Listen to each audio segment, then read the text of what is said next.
안녕하십니까. 택티컬 어바니즘 기법을 적용한 가변 공간의 지속 가능성 연구 발표 시작하겠습니다. 저는 발표를 맡은 인도 엔지니어링 이문석이라고 합니다. 목차는 연구 개요, 이론적 고찰, 해외 사례 연구, 국내 적용 방안, 결론 순으로 정리하였습니다. 연구 개요입니다. 연구 제목은 택티컬 어바니즘 기법을 적용한 가변 공간의 지속 가능성 연구입니다. 연구 배경 및 목적은 택티컬 어바니즘의 개념 및 이론적 고찰을 하고 거버넌스 관점에서 해외 사회 연구 및 제도적 실현 가능성을 검토하고 국내에 도입하는 방안에 대해서 제시하는 것입니다. 연구 내용 및 방법은 다음과 같이 정리하였습니다. 이론적 고찰입니다. 택티컬 어바니즘은 사전적 의미로 전술적 도시론이라고 하고 도시설계적 의미로는 실천적 도시계획 이론으로서 장기적인 정책 방안을 수립하기 전에 일시적인 설계와 적용을 통해 사전에 그 효과를 검증하는 방법입니다. 저성장 시대의 도래, 인구 구조의 변화, 인터넷 발달, 소셜 미디어 등장으로 인해서 택티컬 어바니즘이 처음 등장하게 되었습니다. 종합 계획에 의한 공간 조성이 공공과 전문가들에 의해 이루어진다면 택티컬 어바니즘은 주로 민간과 비영리 단체가 자발적으로 공간을 조성하고 그 가치를 평가받아 영구적인 도시 설계로 나아갈 수 있습니다. 택티컬 어바니즘은 소규모의 임시적인 변화를 통해서 해당 공간의 잠재력과 다양한 가능성을 모색하고 이후에 지속 가능한 도시 계획의 방향을 논의할 수 있습니다. 다음은 해외 사례 연구입니다. 택티컬 어바니즘을 활용한 사례 중 가변 공간이 지속 가능한 공간으로 자리 잡으며 민관 거버넌스 체계적으로 구축된 사례들을 중심으로 연구를 진행하였습니다. 첫 번째로 포틀랜드의 세루드 교차로입니다. 주민들이 주축이 되어 시작하였고 교차로를 주민들의 커뮤니티 공간으로 재탄생시키는 사업이었습니다. 주민들이 초기에는 안전상의 이유로 시에서 반대를 하였지만 이후에 단계적으로 모니터링을 통해 잠재력을 확인하였고 시에서 조례를 만들어 합법화시켰습니다. 그리고 이 교차로 개선 사업은 포틀랜드 전역에 빠르게 확산되었습니다. 거버넌스는 지역 주민이 설립한 전문가들로 구성된 비영리 단체 시티 리페어가 사업을 효율적으로 진행할 수 있도록 하였고 공공기관과 의견을 조율하는 역할을 하였습니다. 이렇게 민간에서 공모 신청을 통해서 사업에 참여를 하고 공공은 사업 운영비를 지원하는 방식으로 사업을 추진하였습니다. 뉴욕의 타임스퀘어 광장입니다. 이 사업은 뉴욕시의 장기 개발 계획에 기반을 두고 있었습니다. 하지만 일반적으로는 광장 조성 사업은 투입되는 예산도 상당하고 평균적으로 2년이라는 시간이 소요됩니다. 그래서 뉴욕시 교통국은 소규모 예산과 단기간의 임시 광장 조성 방식을 제안하였습니다.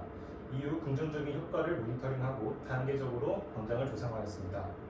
거버넌스는 타운 매니지먼트를 통해서 민간에게 운영권을 부여하고 그리고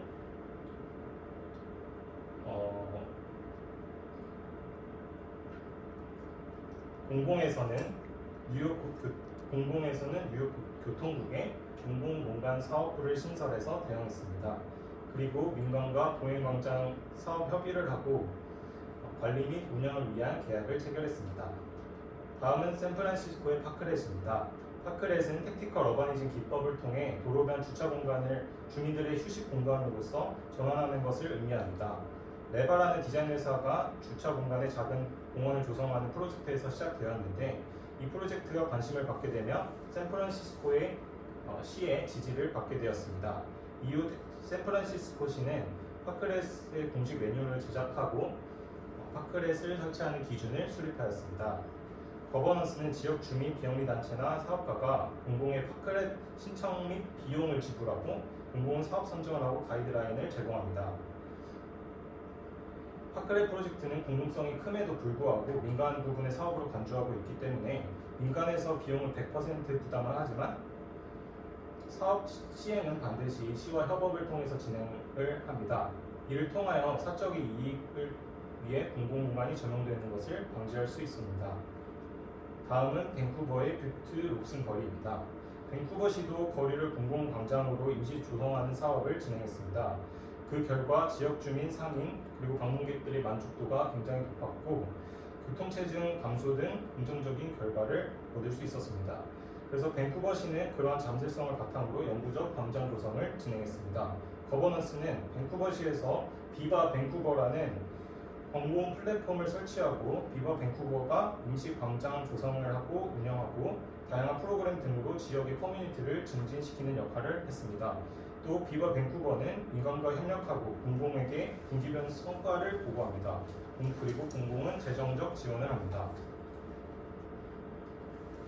사례를 바탕으로 시사점을 도출하였습니다. 첫 번째 포틀랜드 사례로는 주민들의 주도하에 시작된 교차로 개선 사업의 긍정적인 효과를 인정받아서 시에서 조례를 마련했다는 점과 비영리 단체인 시티 리페어를 통해서 민간의 의견을 조율하는 역할을 했습니다.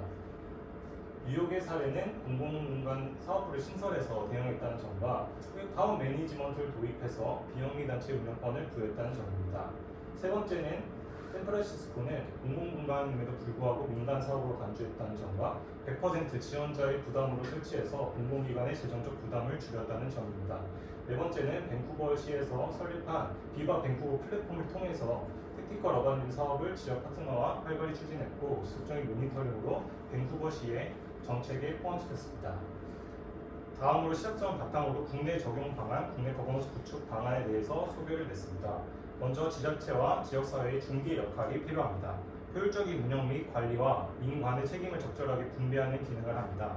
다음으로 해당 업무를 수행하는 전담 조직을 구성하는 것입니다. 전담 조직을 통하여 사업 추진을 관서할 수 있고 성과 분석을 통한 결정을 집중적으로 할 수 있게 됩니다. 마지막으로 타운 매니지먼트의 도입이 필요합니다. 운영 주체를 명시함으로써 운영 및 유지 관리, 공공공간의 활성화가 담보됩니다.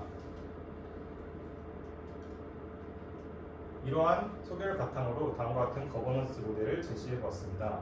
가변 공간이 지속 가능한 공간으로 활성화되기 위해서는 민관의 역할 분담이 명확해야 되고 민간의 의견을 조율할 수 있는 중간 매개체 역할이 필요합니다. 민간 부분은 공공부문 중간 매개체와 협업을 통해서 가변 공간의 지속 가능성을 실현해야 되고 중간 매개체는 관리 및 운영을 위한 물적 인적 자원을 지원합니다. 공공 부분은 공간 조성을 위한 예산을 지원하고 지속 가능성을 위한 제도적 틀을 마련합니다. 마지막으로 본 연구의 결론입니다. 택티컬 어바니즘을 활용해 유연한 도시 설계를 기대합니다. 허가 과정의 간소화와 적은 예산으로 긍정적인 효과를 낼 수 있고 효과가 좋지 못한 사업을 쉽게 처리할 수 있다는 장점이 있습니다. 또한 문제점을 파악해 더 나은 사업을 추진할 수 있기 때문에 택티컬 어바니즘은 필요합니다. 그리고 이를 통한 가변 공간이 지속 가능하게 된다면 지역의 잠재성을 활용할 수 있는 도시 설계가 될 것입니다. 연구의 한계는 사례 연구가 2개 사례로 제한되어 있다는 점과 본 연구에서 제안한 거버넌스 모델을 실제 국내 적용해 보지 못하였기 때문에 한계를 가집니다.